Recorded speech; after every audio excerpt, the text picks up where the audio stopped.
insurance. Real people. Damage is obviously extensive. Let's go back to KOMO and listen in on their coverage. Structures are safe as we see some of the damage that we have seen all over the Seattle area. This earthquake felt as well in Portland. We're waiting for reports out of Portland. But a lot of the buildings, the tops of the exterior of buildings have fallen down.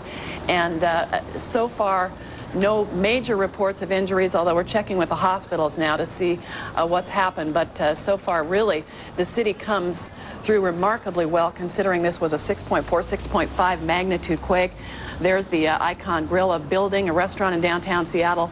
This is fairly typical of what we're seeing throughout the streets as tops of buildings, the parapets, some of the brickwork along some of the older buildings has fallen down. And this is true as well in some neighborhoods, some homes that are brick, a number of them in the Puget Sound region, some of the older homes also suffering some brick damage. One of the things that we need to stress is that even though we're told there probably will not be aftershocks, you see these bricks on the side of this building. A lot of the older buildings had a material that was old enough to be very loose. So just imagine some of that material that still may be hanging up there that eventually could come down. So you still want to be careful of where you're walking and looking around so that you can avoid injuries. Kathy mentioned reports coming in from hospitals. Harborview Medical Center just recently told us they've received 10 people. We don't know the extent of injuries.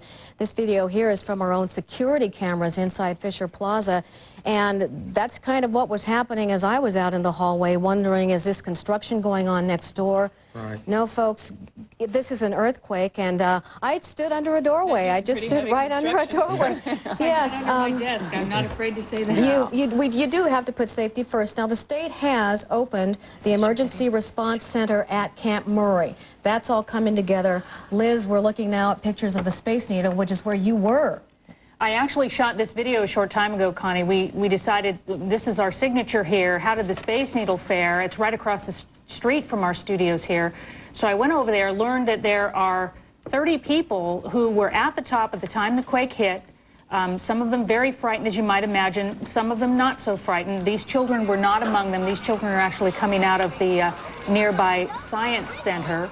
These people will be held at the top of the Space Needle as a security precaution, as a safety precaution, until the engineers at the Space Needle can determine whether or not the structure is safe. Then they will have to go down some 800 and some odd stairs. I think it's 832 stairs to make their way to the bottom. The Space Needle is closed to the public, possibly for the rest of the day until the staff there can assess whether or not we have a good chance of aftershocks, although we've heard there are not.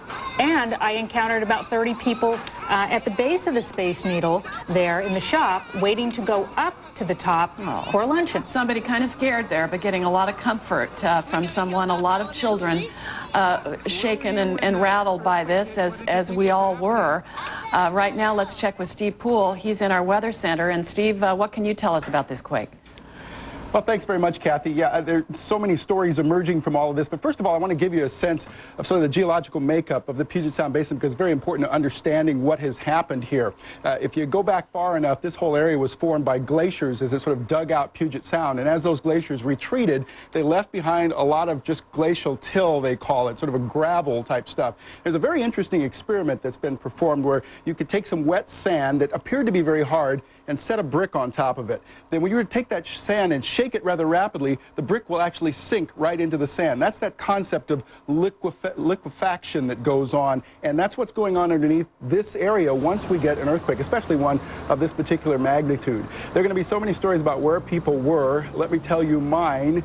I was getting onto an elevator in a building downtown, an older building, and I had just stepped on when it started shaking. I said to myself, I don't think I want to be on this elevator. I immediately got off. Ceiling tiles started falling, dust was everywhere, and people were in an absolute panic, and eventually things calmed down. But I'm also struck by the fact that as I got outside and began to come down here towards the station, how many people were on the street, and the people with tears in their eyes, and some were laughing, some were crying, and some were just walking around stunned.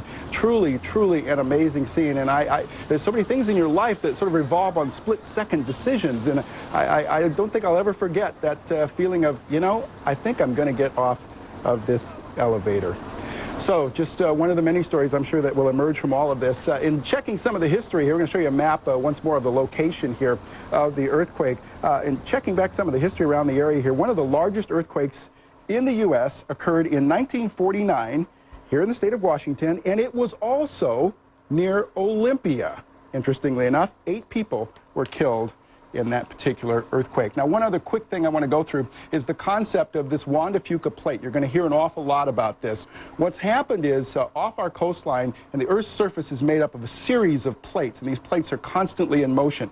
Off our coastline, the Juan de Fuca plate is literally diving down underneath the plate that makes up the North American continent. And it's in that diving process that it shifts and eventually builds up pressure and then snaps. And that's what happens, fortunately, as you heard the seismology people talking about, it happens very deep, about 30 miles down. So as a result of that, we have, in some ways, not dodged a bullet, certainly, but we've certainly kind of moderated what could have been a lot of damage if you had an earthquake that powerful, that was close to the surface, and subject to even more of this liquefaction process that goes on.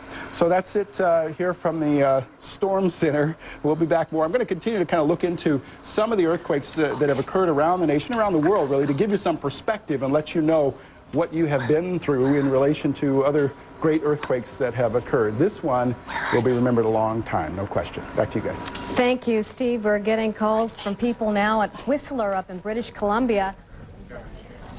You're listening to live coverage from KOMO, our Fisher sister station in Seattle, of the earthquake up north. Let us tell you some things that we've learned about what's happening and not happening in our area as a result of what we all felt this morning. Number one, we're told the Multnomah County Courthouse has been evacuated. That's precautionary, nothing more. It's our understanding. The Amtrak train to Seattle scheduled to leave at 12:30 as we continue to watch these scenes from Seattle, not Portland. That train at 12:30 was canceled. Passengers are being transferred to buses pending a check of the line. We're also told that 2 Amtrak trains near Olympia were stopped and are being held up, also pending a check of the track between Portland and Seattle before those trains are allowed to go on.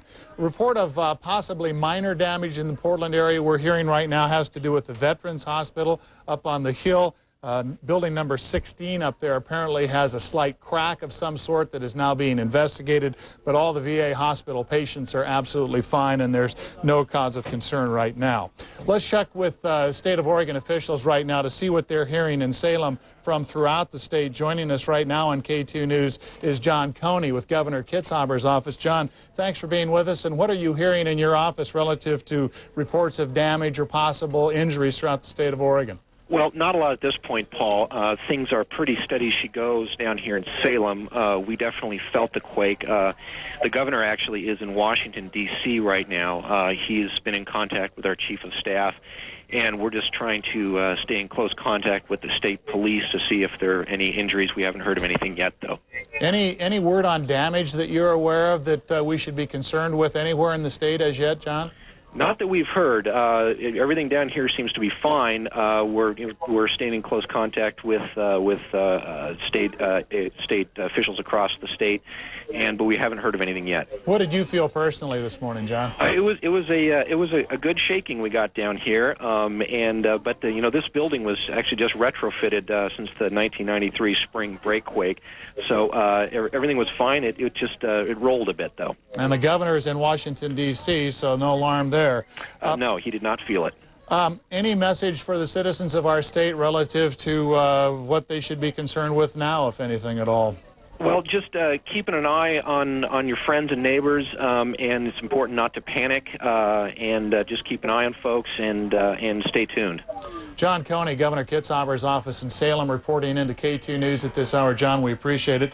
Thank you very much. No problem. Some little things we can tell you about. The schools are okay. The schools are on schedule. The students are all right. Our airport is still operating, albeit expected to be busy this afternoon with the possible diversion of 6 to 8 flights scheduled to land in Seattle, now landing at PDX instead. But our airport's still operational. SeaTac, on the other hand, is shut down. We're also told the ferry center, the ferry terminal in Seattle, has been shut down as well, as officials continue to explore the damage situation in Seattle, Washington. Those are the pictures you're looking at right now, and let's return to our live coverage at our Fisher station in Seattle, KOMO, and listen in some more. Keep the phone lines free. We have a number of people without power throughout the Bremerton area. Some hospitals were having power problems earlier. And as Dan Lewis comes in and gets ready to join us after his flight of stair run this morning, we can let you know that if you're trying any major transportation plans, just put them off, because the ferries, Boeing Field, SeaTac, are all shut down right now as they assess damage. Schools are calling in. We have a number of schools that have closed. Bellevue Community College is closed. Early release at a number of the schools. And the students are going to probably be okay. You'll just be notified if you can come and get your children or if you need to. So stay calm is a thing right now, because the good news, as Kathy said, is that there should not be any more aftershocks. But we do want to make sure that the people who need help will get their help, because the emergencies are still unfolding. One of the areas we're checking right now, Pierce County, the Tacoma area, we have not been able to reach emergency officials there as we look at some of this video of the quake as it was happening. No reports yet of any major damage from Tacoma, but our Air 4 is headed out to that scene and is going to survey the damage in Pierce County. Again, in the Seattle area, some structural damage to buildings, much of the earthquake retrofitting that has been done since the last quake of this magnitude 36 years ago is paying off. 31 people were injured in that quake. As Connie mentioned, 10 to 12 injuries at Harborview that we know of at this point. But again, emergency officials are busy, and we don't want to bother them too much, but these initial reports of damage coming in and injuries. But remarkably, having been in downtown Seattle when this quake hit, having raced here right behind the mayor's motorcade and seen the situation in downtown Seattle anyway, no buildings have fallen down. People poured out of the buildings, which may have not been the smartest thing to do if you look at some of the debris that is covering the sidewalks there, that has fallen from the tops of buildings like this one on 4th Avenue in downtown Seattle. But Kathy, we're just getting information that we can now officially call this a 7.0 earthquake, a major earthquake. It had gone from 6.2 to 6.4, 6.5, and now is officially being called a 7.0 earthquake. We can only hope at this time that this was the big one that so many people have said that we might expect around here, and hopefully we don't see anything worse than this in the years or days ahead. Brian Johnson is just back from the Seismology Center. We've been talking with the folks out there, and they tell us that this was the kind of quake, Brian, that that we shouldn't expect any aftershocks, and Correct. And so that is at least some comfort. It's some comfort, Kathy, but what isn't comfortable is what Craig Weaver, the chief seismologist out there, told me. He said, this was a minor earthquake. And I said, Craig, it did not feel like a minor earthquake. And he said, well, if you compare this to what could happen in this area, this is a wake-up call. He said this one was centered down perhaps 35 miles below the surface, about 11 miles north of Olympia. He said it lost a lot of its force coming up 35 miles. Right. So that although it shook us pretty hard here on the surface, it was really shaking down below. And it is apparently the same type of earthquake that hit Olympia in 1949. Craig told me our old... All right, we're listening to live coverage, KOMO in Seattle, our Fisher station there. As far as injuries are concerned, sure, we got shook up down here too, but no reports of injuries in the Portland area, other than one we heard of a minor injury of a gentleman coming down steps when the shaking took place and he fell. Seattle, though, at this hour, and this number is sure to go up, is reporting 12 people injured, at least 3 with serious injuries. K2's continuing coverage of this breaking news goes on, and we're joined now by another member of the team, John Marler, in the studio. John, good morning to you. Good morning, Paul. All of us who are parents wanting to know what happened to our children, where were they when this earthquake hit? Of course, the good news here in the Portland area, no reports of any major problems.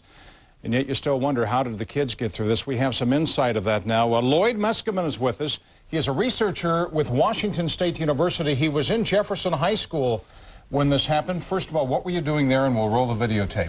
We're doing video as part of our research project to determine how black achievement works in a science lab. So we had the video machine on, and things begin to move. Okay, here you are. You're in the classroom. Everything is normal. What was the first sign that something was wrong? The kids said there's an earthquake, and so the teacher and I ordered them to go underneath the tables, which they were more than willing to do. If you look at the top of your screen, you can see these things that are hanging from the ceiling there. You can see the movement, the shaking. Yeah, see, we felt the rolling there, and we were underneath the tables. There was even one student doing his homework, continuing to do it underneath the tables. And it was nice being in the Jefferson building because it's essentially a wooden building, and it was allowed to move then with the roll of the earthquake. The students, you said, Lloyd, felt it first. How did you feel it? I didn't feel it till they felt it, and then I began to notice that there was something going on. So then we could feel that it was more than just somebody walking by or a big truck going by, and we asked them to get under the tables. Let's ask our director if we could rewind that tape, and we'll show it one more time. How was the reaction when the kids went under the table? Were they frightened, or did they see this as a drill? How did they react to this? The kids said that they'd had a lot of drills in their elementary school, and so they knew what to do. I know from my own experience that the Oregon kids weren't as happy to do it until the California kids began to move in, and they would dive and try to grab the leg first. If we can stay with this tape will continue until the kids come back up from under the desk. That'll give us some sense for how long this went on, how long there was that uncertainty in the classroom as to what was going to happen next. The reaction of the teacher? The reaction of the teacher, she was a little nervous, but she was with the kids, getting underneath the tables, and everything just continued normally after that. And a little more excitement. And again, we draw your attention to the top of the screen where, again, these items that are hanging from the ceiling continue to move. As we kind of watch the clock here and see how long the kids stayed underneath those tables. Oh, that is all that's in the tape. We didn't continue past then. We'll get some of that for a bit later on. Overall, your reaction to how it was handled at Jefferson High? Overall, I think the kids were well prepared. They weren't panicky about it. They're a little nervous, and the teacher was well prepared to take them through the drill. Lloyd Meskimen, a very unique view of what happened today. Thank you very much for sharing it with us. We certainly appreciate it. Let's further take a look at what's happening in the Portland area right now. As we know, the airport at SeaTac has been closed because of damage to the control tower there in Portland. There has been concern about the runways. Let's go to Dan Christopher's there. Dan, is the airport open in Portland right now? Absolutely open. Things running along pretty much as normal, John. First of all, did they feel it here? Yes, they did. There was that kind of rolling, rumbling, growling sound that you generally expect with an earthquake, and they definitely felt it here. No reports of any damage or injury, anything like that. I just got off the phone with some of the officials here. We're talking with folks, and things have run pretty much smoothly. The brand new control tower up there, which is state-of-the-art, earthquake ready, that it rock and rolled a little bit up there, but things still operating as you might suspect. Now, what does happen down here is that they are getting some diverted flights from SeaTac. Latest information is that with the exception of Concourse D, D as in David, everything has been evacuated at SeaTac, and that includes the big control tower up there as well. So they're not in a position to be able to receive flights as they typically would. There is a potential of up to 12 flights that could be diverted here. At the very least 3, one of which has already landed.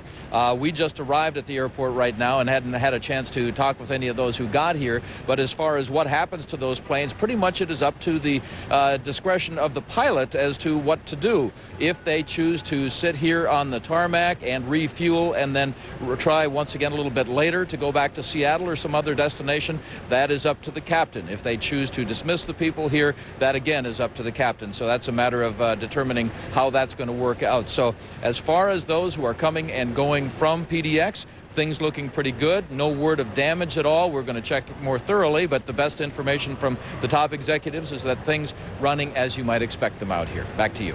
And Christopher reporting live from Portland International Airport. From the Western Regional Office of the Federal Aviation Administration comes word those flights that were headed to Seattle not only being diverted to Portland, but to Boise, to Salt Lake City, and to Phoenix. From Harborview Hospital in Seattle right now comes word that 3 people have been taken there. They are in serious condition. 3 people at Harborview suffering serious injuries in today's earthquake, which was centered in the Seattle area. At Seattle-Tacoma International Airport, the windows blown out of the control tower, we are told. Right now, engineers want to make sure that there is no real structural damage to that control tower. That is why that has been closed. Let's go back to Seattle right now, to our Fisher broadcasting station there, and its live coverage. Seattle, the hardest hit by this morning's earthquake. We'll listen in. Shaking, rushed to the window to look down, and being on the 51st floor, we had a good vantage point, and we're able to see hundreds of people who were out of their buildings, had been evacuated, and who were waiting, I guess, to see whether they could go back in. We were also able to see from that vantage point at least one building where the chimney had fallen down. It looked like it was an apartment building. We also saw a number of ambulances, and you can probably hear ambulances behind me as well. And down, if we look on the street, you can see they have cordoned off some of the streets there. But it has just been extensive damage. I think a lot of people are still wondering if there's going to be aftershocks. A lot of people are still quite worried about that and are not being allowed into their buildings, and that's why you see a number of people still standing outside on the streets waiting for that okay to go back in.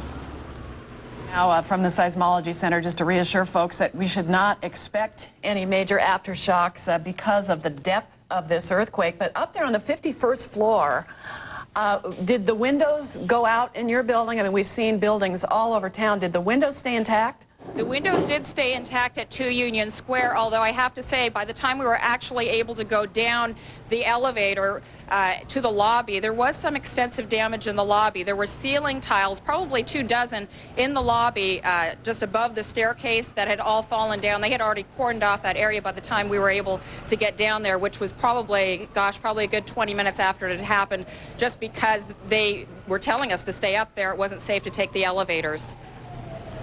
Eileen Frere, thank you very much. All over town, all over the western Washington area, maybe even into some bordering states where they felt it. We are watching live coverage from our Fisher broadcasting station in Seattle. Live coverage of today's earthquake, a 7.0 earthquake. That is the latest calculation from seismologists.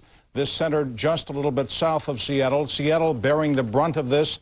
As we have seen throughout the morning, there has been damage in Seattle, physical damage, things falling from some buildings. Windows have been broken in Seattle. But the good news here in Portland is that we have, while we felt it, we are relatively unscathed. This is a view right now of Seattle. This gives you some sense of what the folks are dealing with there now. Facades falling off of buildings, windows being broken out, sidewalks being buckled.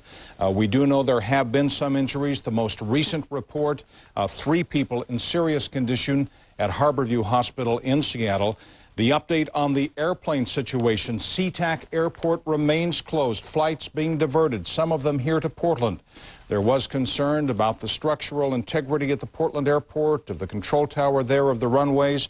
But as we heard in a live report from KATU's Dan Christopher, things are looking good right there now. In the city of Portland, things are looking very well. Police and fire department personnel have not had to implement any emergency procedures. Things in Portland going well. What we are dealing with now is mainly just the shock of having this happen. Some people felt it, some did not. Kathy and I were at a school this morning when the earthquake hit. I was standing in one room. She was in a hallway about 20 feet away. She felt it. I did not. That's the story as we talk to people throughout the Portland area today. Some, especially in high-rises, truly felt it, the swaying of the buildings.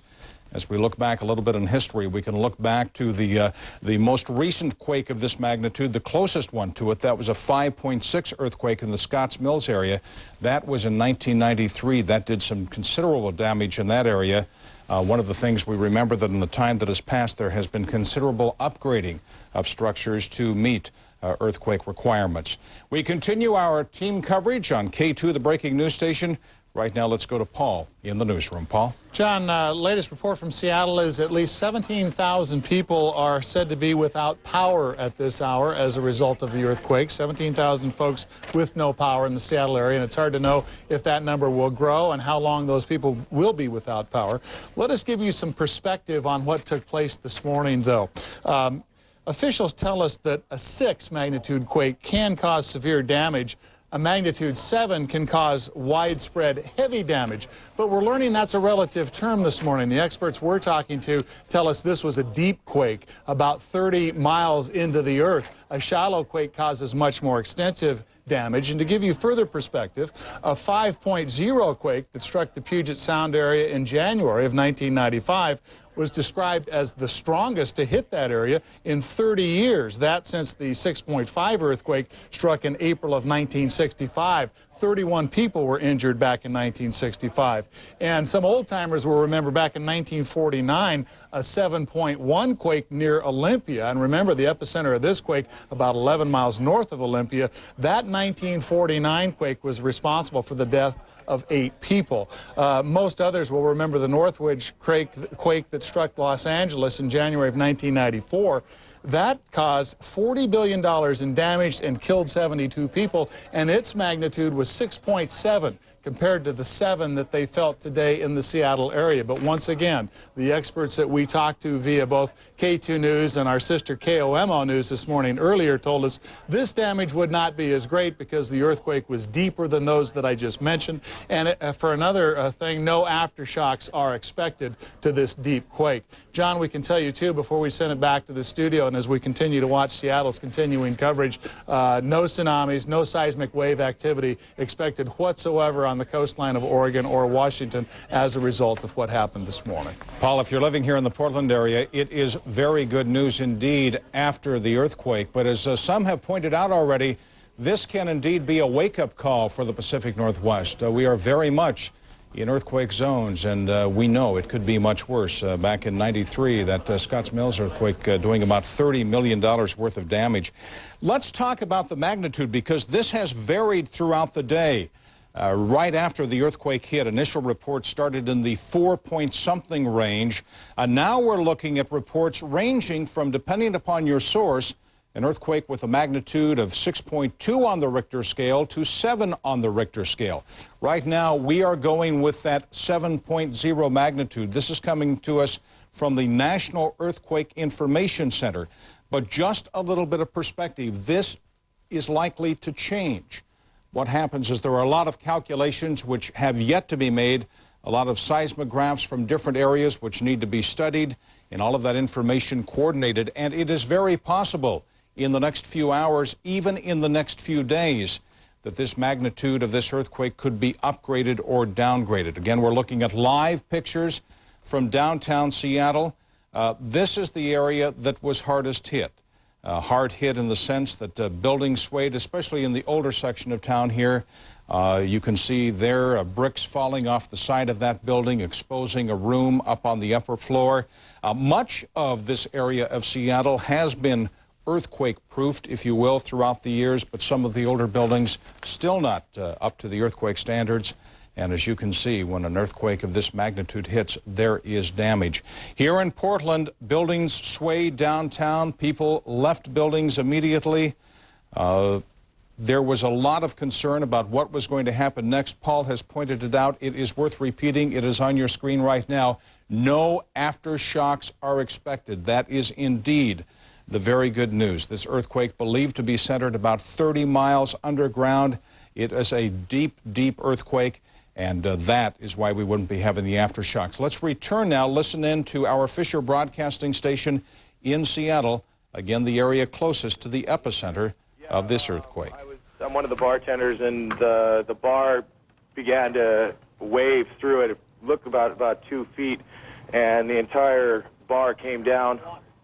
It wasn't water, it was the floor. The entire floor was moving, and the entire kitchen came down as well. When you say the entire bar came down, having been in a few over the years, all those bottles that are usually up against the wall on very narrow shelves, did those all fall down? About 80% of them came down, and all the wine racks we had underneath, all the bottles came out of there. Everything on the ceiling, we have fishing rods and porcelain fish and whatnot.